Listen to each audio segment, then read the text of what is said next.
All right, this week's story I don't think is going to be a very long one, but it's kind of a funny one.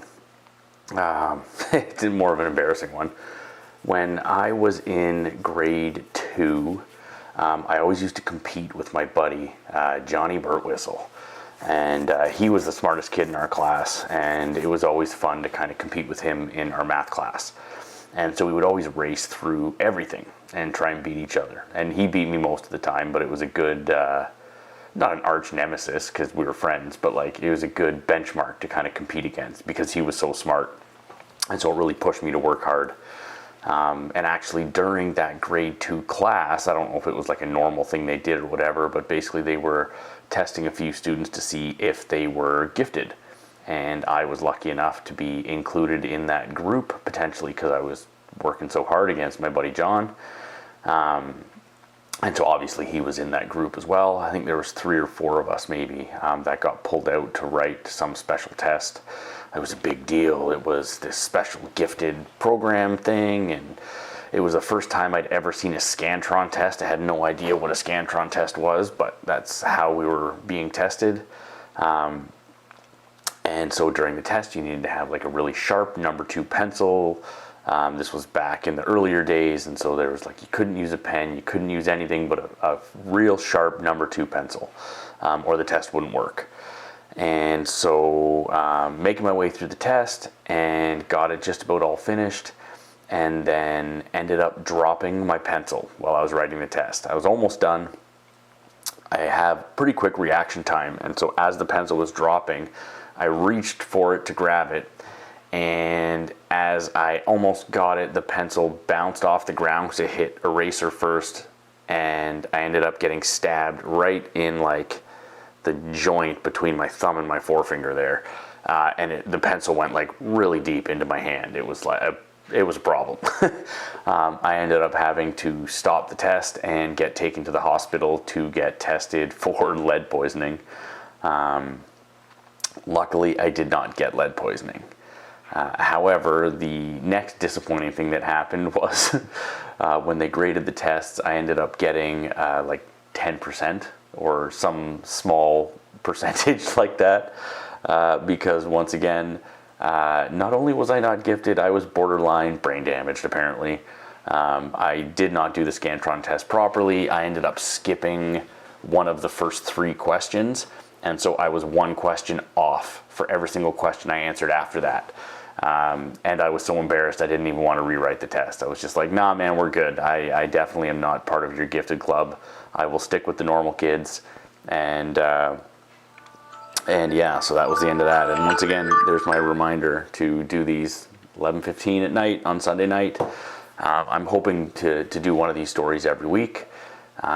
Just like I said, to kind of get my practice going and the consistency of creating content and uploading and all that stuff, trying to figure out a good process and a good system. And like I said, we got the light I think all dialed in now, and the microphone seems to be working pretty well. A big part of what was stopping me before was, there's a good saying, it's like, don't let the perfect be the enemy of the good. And I kept just feeling like, no, the audio's got to be better, the video's got to be better. I don't really know what I'm doing with editing, and I want it to be perfect. I don't have like a cool background set up like all the YouTubers I see. I don't have a whole bunch of stuff, and that's okay. I'm okay with that. I would much rather get all of the shitty uncomfortableness out of the way when nothing's perfect. And I'm still learning. So that's kind of where I am at right now. And yeah, so that was kind of that story. Yeah, I guess that's kind of about it. We'll leave that there for this week. There's lots of other school stories that I want to talk about, but I don't really want to tie too many of them together. So that one will be good for now. And yeah, don't let the perfect be the enemy of the good. I'm going to keep pumping out these videos every week, and 52 stories for 52 weeks, and I'm just going to open them up because some of them got funny names. So the Snow Jam bust, that was a life lesson. MVP of the league, Fat Dan, that was a nickname I had in high school. That was kind of shitty, didn't like it.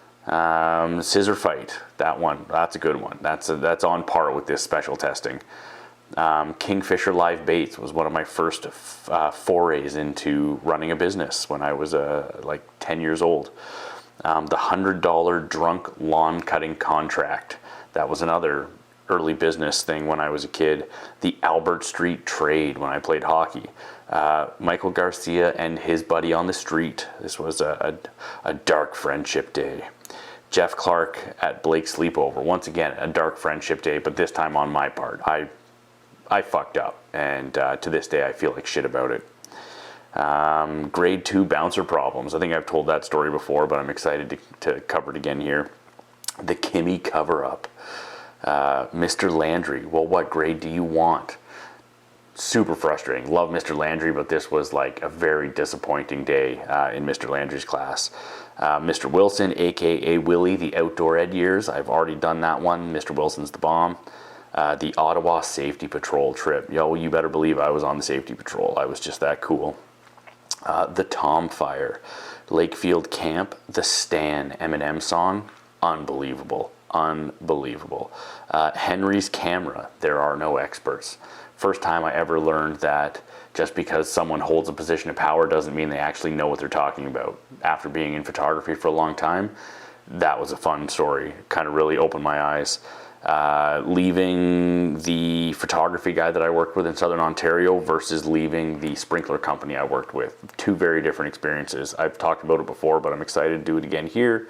The Millennium Scholarship Speech. First time I ever realized I was actually half decent at writing, something I never thought I was good at. Actually, that's something I got to write down. Something I never thought I was good at, but it was more just because I have ADD or whatever. And I would always just write essays and hand them in because it was like, I'm going to lose whatever marks it is for spelling anyways and grammar. So it's just, there's no point in wasting time. But that Millennium acceptance speech that I had to give was the first time that I ever wrote, rewrote, read like a million times over, read it, reread it, rewrote it, kind of wrote it the way I would speak as opposed to the way I would think it. And it just, the speech was phenomenal. I was super pumped. I probably still have it. Family pecking order. I don't know what that one's about. I'll have to rethink on that one. The God Talk with my dad. That was an interesting one.